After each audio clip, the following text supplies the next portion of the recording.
In our days, we have the Jewish community, we have the church, and in between we have the Messianic Jewish community or the Christian Jews. Those of us who were born in Israel, but we are members of the body of Christ. Now, some terminology we've been saying in the last few programs, some terminology between the Jewish community and the church are very foreign. Some concepts that we use in the church are foreign in the Jewish community. The whole idea of the second coming is completely foreign for the Jews. What does it mean that the Messiah is coming again? Jews will ask, what does it mean that the Messiah comes? What about if he comes and he lives again, and he comes the third time? The whole idea that the Messiah came as a humble servant, but is coming back as a mighty king, is completely foreign in Israel. Yes, in the Old Testament we have the concept of the Messiah as a suffering servant and as a mighty king also, but we never have the idea that the Messiah comes, lives, and comes again. The rabbis will say the Messiah will be so perfect that he will be like a lion and a lamb at the same time, mighty and humble at the same time. The concept of the three returns is very central in Judaism and is completely foreign in the church. The idea that the Jews return to the promised land 3 times is completely foreign in the church and is the center of Judaism today. Yes, Christians know about the first coming, the first return to the land, what the Jews call as the first return to the promised land, Moses and Joshua. And Christians study that. And we hear pastors talking a lot about how Moses came back to the promised land, how Joshua conquered the promised land, and how we established ourselves in Canaan. That is called in the Jewish community as the first return to the land. But there is a second return to the land, because after the captivity in Babylon, because of Daniel's lion's den experience, we came back to the land, and it's actually a Jew named Zorobabel, the first one to return. Zorobabel was a descendant of the house of David, who returns with a handful of Jews from Babylon, and they start setting the basis for the New Jerusalem, for the new temple. Years later, Nehemiah will come back. Nehemiah is amazing. Nehemiah, as we know, he was never in Jerusalem, but he heard the stories of Jerusalem. Nehemiah was a Babylonian-born Jew. In one moment, his brother Hanani went to Jerusalem, came back to Babylon, and Nehemiah, who worked for the king of Babylon, Nehemiah said, how is everything in Jerusalem? Well, everything is destroyed. Nehemiah gets so sad, so afflicted, that Nehemiah prays, and eventually the king allows him to go back, and Nehemiah rebuilds the walls of Jerusalem. Esdras will come back. A few years later, Esdras is a very learned character in Judaism. Esdras was a Jew who was born in Babylon. He learned Torah all his life, and when Esdras comes back, Esdras dedicates the second temple. It's a second return to the promised land, is the Jerusalem of Esdras and Nehemiah, is the Jerusalem of Jesus. Because in that Jerusalem, in that temple is where Jesus is going to teach. But there is a third return. Yes, the concept of the third return to the land may be foreign in Christianity and is the most beautiful thing in Judaism. The third return happened in our days. The third return is in the 20th century. We spoke last program about how Daniel influenced Darius, and how Darius allowed us to come back to Jerusalem and rebuild Jerusalem. Everything happened because of Daniel's influence over Darius or Cyrus the Persian, who is the same character. Darius the Mede, Cyrus the Persian.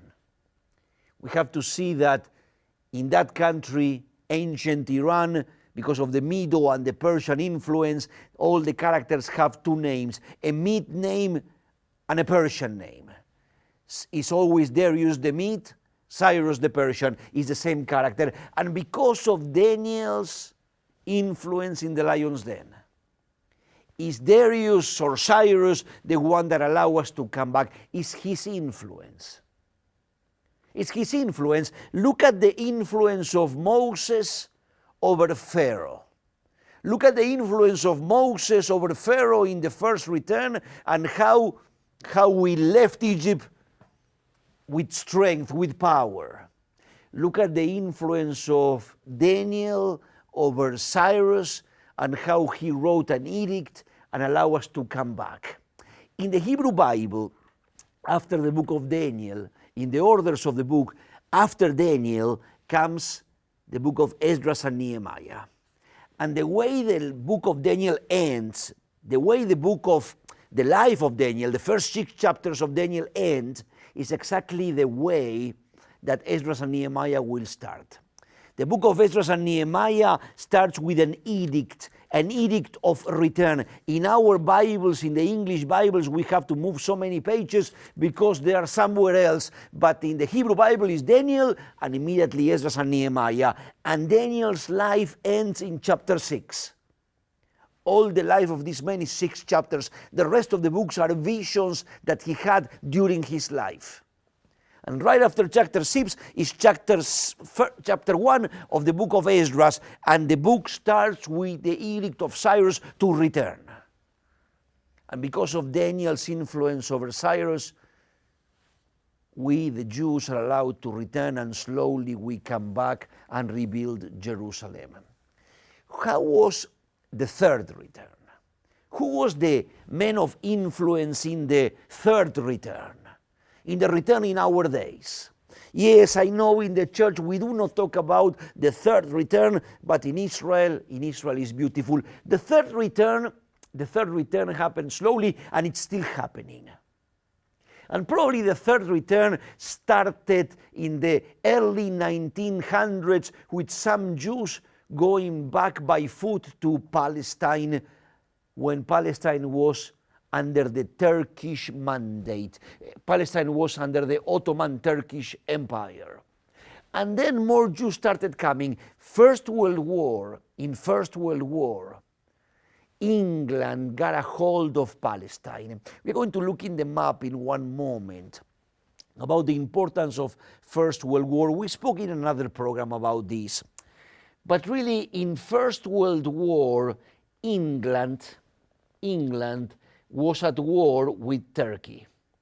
First World War was a conflict in Europe, and England basically needed to protect the Suez Canal. The Suez Canal is this man-made channel here, built by the government of England and France, and England started protecting the Suez Canal. The Suez Canal is the waterway to trade from Europe all the way into Asia. And England started advancing, and England conquered Jerusalem on the day before Christmas, 1917. The First World War marked the end of the Turkish Muslim Jerusalem, and is the beginning of a British mandate over Palestine. The Muslims took Jerusalem in the 600s, and the Muslims controlled Jerusalem, but in First World War, the English, the British, the Christians from Western Europe controlled Jerusalem, and it's the end of a Muslim Jerusalem. Yes, the British respected the Dome of the Rock, respected other Muslim sites, but England had a mandate of 30 years given by the League of Nations because of the chaos of First World War. Under British mandate, many Jews came. Many more Jews entered, but little by little, the English closed the gates, closed the doors for Jewish immigration, and it came the point when Jews were not allowed to come into Palestine anymore. Those were 30 years, 30 tough years, but by 1948, the British have to leave. Right before the British will leave, there is another conflict that really marks the third return and the conclusion of this third return is Second World War. Germany, the heart of Europe, Germany started suddenly with a plan to export Jews from all over Europe to concentration camps. Most of the concentration camps were actually in Poland, in Polish territory. And Hitler started exporting Jews from all over Europe to concentration camps. I was a couple of years ago in Germany. I visited some concentration camps. Yes, the Germans have exposed everything that they did. Yes, the German government, in order to look for the recognition of the world, they exposed everything that they did. But they show everything that happened, but they never say, I never heard that this was a plan to exterminate the Jewish people. There is a Jewish character that I always compare with the prophet Daniel. If Moses creates this tremendous influence over Pharaoh in the first return, if Daniel is the one that influenced Cyrus in the second return, then there is a Jew that is going to be of tremendous influence in the third return. And I'm talking about Albert Einstein. Einstein was a mathematician, a physicist, a German Jew, was a Jew who lived here in Germany. Einstein had to escape and he came to America. Einstein is here in the United States. Einstein is a professor of physics in the University of Princeton in New Jersey. But news came to Einstein that in Germany, the German scientists were working on a project to form an atomic weapon. The third return, the return in our days, it will mark the scenario for the end time. It will mark the scenario for our own days. Einstein was not a politician. Einstein was not a soldier. Einstein was a Jew that escaped Germany. Einstein had a piece of chalk in his hand in front of a blackboard. He was a professor of physics. But he knew the scientist in Germany. He was born in Germany.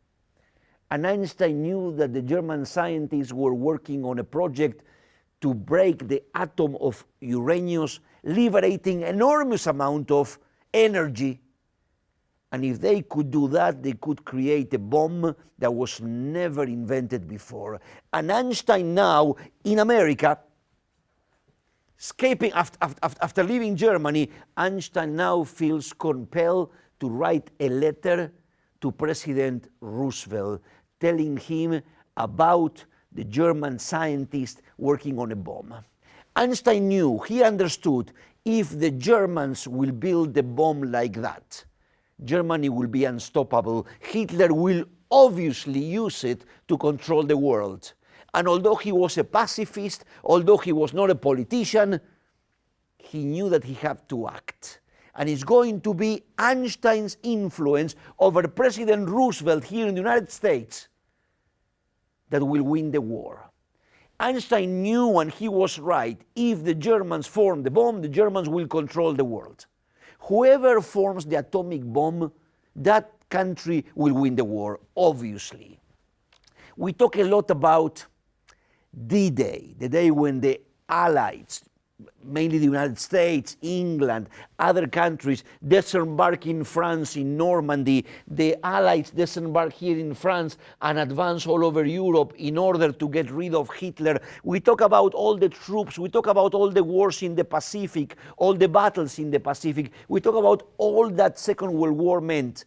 The outcome of Second World War was not how many soldiers the United States had, nor how brave the American soldiers were. The outcome of the war was who formed an atomic bomb first. If Germany was attacking England, Germany is right here in the heart of Europe, Germany was attacking England every night. Every day there were German attacks over England. If Germany had a bomb, England would have surrendered immediately or London would have been destroyed. Germany was attacking Russia All of these countries here are the former Soviet Union. Germany was at war with Russia. Russia will have to surrender under Germany if Germany would have the bomb. The victors, the winner of Second World War is not the country that has the best army, it's the country that has one bomb, the atomic bomb. And we understand this today. We know today that countries that have nuclear powers are countries that nobody messes around with them. There's a lot of problem with China and Tibet, but nobody criticizes China because they have nuclear power. Nobody messes around with countries like France or like England or like the United States, countries that belong to the club of the nuclear armed countries. That is why Iran today wants to form a bomb. In the days of the war, Einstein understood this. Einstein saw this. If the German scientists, he knew them. They were colleagues in Germany before. They used to teach at the same universities. And he knew that they were working in that project. And he felt compelled. He had to do something. Although he hated wars, Einstein resigned his German citizenship because of all the military activity that there was in Germany, even years before the war. And so he wrote a letter to President Roosevelt, explaining President Roosevelt, this German Jew, escaped from the war here in the United States, write this letter to President Roosevelt, explaining Roosevelt what the German scientists are trying to do. And Roosevelt understood the severity of the situation, and Roosevelt now creates forms the Manhattan Project, creates a team of scientists in order to see that nuclear powers could be formed. Because of the letter of Einstein. Einstein's influence over Roosevelt is what makes the United States go into this project, Manhattan Project, to form the atomic bomb. And the United States forms the bomb because of the discoveries of Einstein. This is exactly the way it happened. The United States formed the bomb and tested the bomb in Los Alamos, in the West Coast, tested the bomb, and the bomb, it was obviously that the bomb was going to be that kind of weapon. Immediately, 2 days later, the United States did not throw the bomb on Germany because a couple of days later, we don't know exactly what was the date, but a couple of days later, Hitler committed suicide. And immediately after that, Germany surrendered. When Hitler in Germany saw that the United States had the bomb, he knew that he was lost. The German scientists apparently were very close to form the bomb, but because of Einstein's discovery on how to break the atom and liberate so much power and start this chain reaction, because of that, the United States forms the bomb. Immediately, Hitler committed suicide. Germany surrendered right away.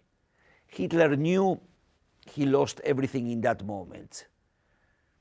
And the United States is not going to throw the bomb until I think it's 1.5 years later, when finally the United States will show the bomb over Japan. But it wasn't the war with Japan. Japan had their own interest in Asia. The mistake of Japan was that Japan attacked the United States in Pearl Harbor, so the United States used the bomb over Japan, but the bomb was really the war between the United States and Germany. One Jewish man.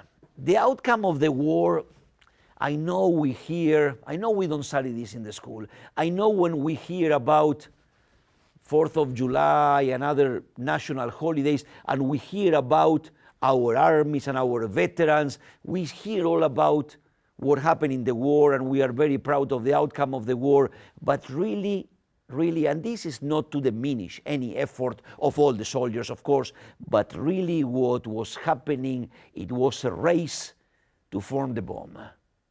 If Germany had the bomb before the United States, Germany would have won the war, no matter how many soldiers would have fought against Germany. And it's basically the influence of Einstein over President Roosevelt that decide the outcome of the war. It's a Jew with a chalk in his hand who decides to write a letter which marks the outcome of the war. It took longer. It took longer because Japan was fighting in the Pacific, but that kind of influence is the kind of influence that Daniel had over Cyrus. That is the influence in some way that Moses had over Pharaoh.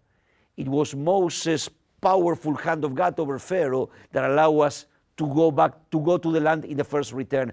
It was the influence of Daniel over Cyrus that allowed us to return. And it was this influence of Einstein over Roosevelt, over President Roosevelt, that formed the bomb.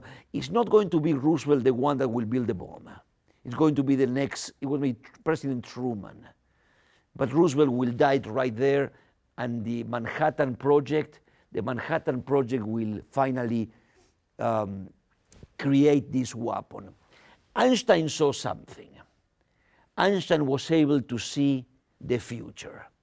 Einstein was able to see that now, after the war was over, the countries will have this run to create nuclear power, and it will be very dangerous because the countries that will possess a bomb like this will be unstoppable.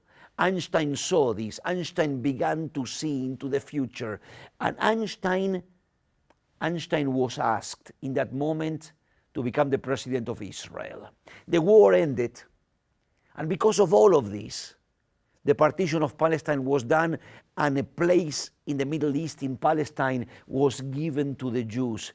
David Ben-Gurion was the prime minister of Israel.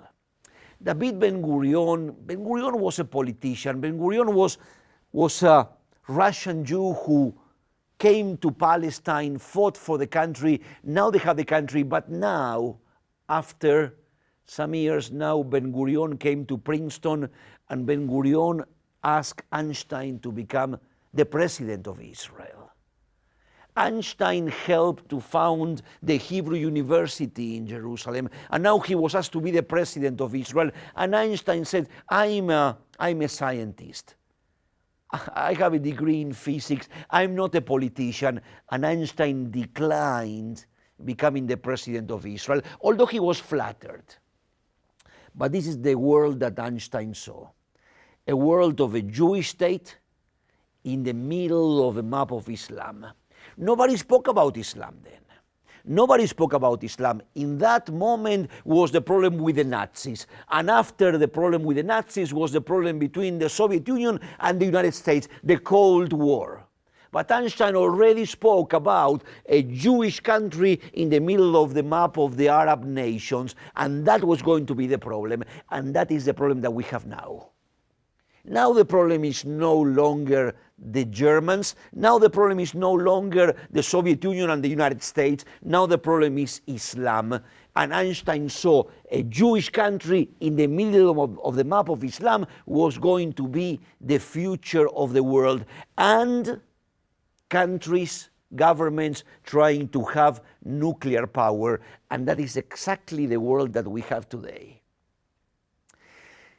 I think we sometimes think of a prophet as somebody from a pulpit in a church or somebody in ancient days with a rope.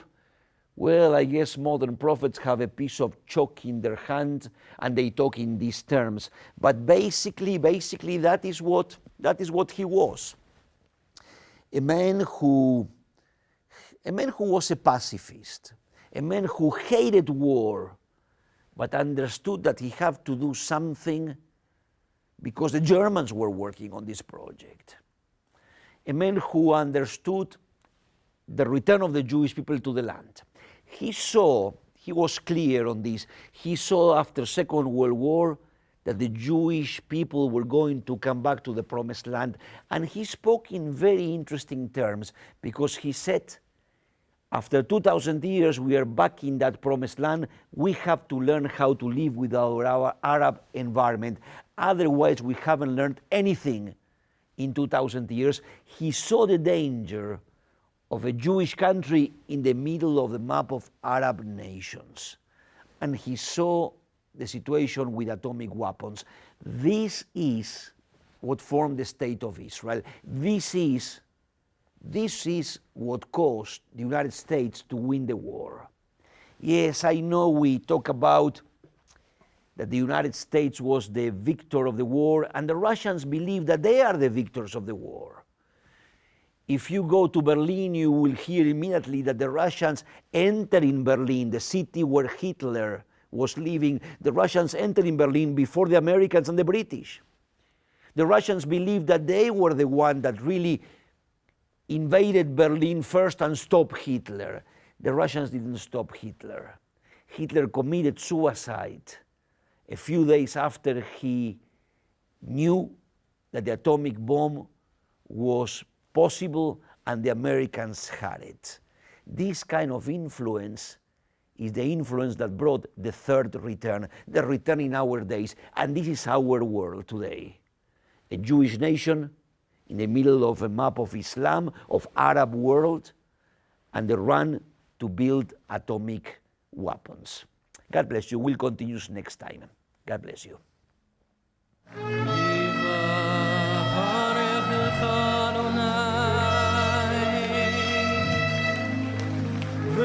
Smart